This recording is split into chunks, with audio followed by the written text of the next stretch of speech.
দেখছেন সবার খবর, সবার নজর, বার্তা এক নজর।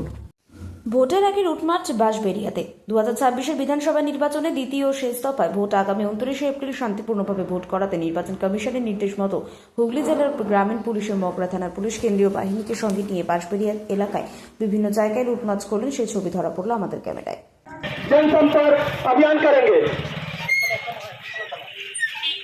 इस अभियान में आप लोग शामिल होकर इस अभियान को सफल बनाएं। जमात अफजाल